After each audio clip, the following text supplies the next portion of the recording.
एकचोटि कहाँ दुखिरहेछ छामेर देखाउनु त। ऊ यहाँ दुखिरहेछ डाक्टर साहब। हैन के गरे भने यो नाकको हड्डी दुख्यो भने हैन त। यसको नाम भन्न लाज लागेर नाक भने हो के डाक्टर साहब। अब यसको नाम के हो आफै मिलाएर बुझ्नु न। हे भगवान। ल ठिकै छ उतै भित्र क्याबिनमा हिँड्नुस् त। दुखाइ कहाँनिर पु छ एकचोटि यो हेर्नै पर्ने हुन्छ। ओ डाक्टर साहब मेरो बुढीलाई एक्लै क्याबिनतिर लान खोज्ने के हो पारा तपाईको? एहे रह नहीं जाता। ठीक छ क्याबिनमा नजाने भए यही चेक गरौँ न त। एकछिन क्याबिनमा जानु तर उ त नर्स पनि लिएर जानु। लगिहाल्छु नि तपाईले भन्नुपर्छ एसएलसी पास भएर डाक्टरले सिकाउँछन्। A few moments later. ल त्यस्तो आत्तिनु पनि के पनि छैन। मैले यो औषधिहरू लेखिदिएको छु।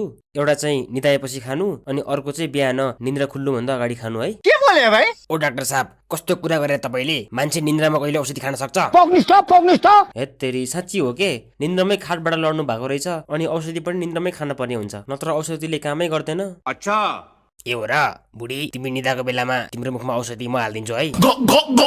हैन किन मक्ख पर्लाको तिमी? औषधि भनेर बिस त हाल्दिने विचारमा छैनौ नि। कस्तो ठ्याक्कै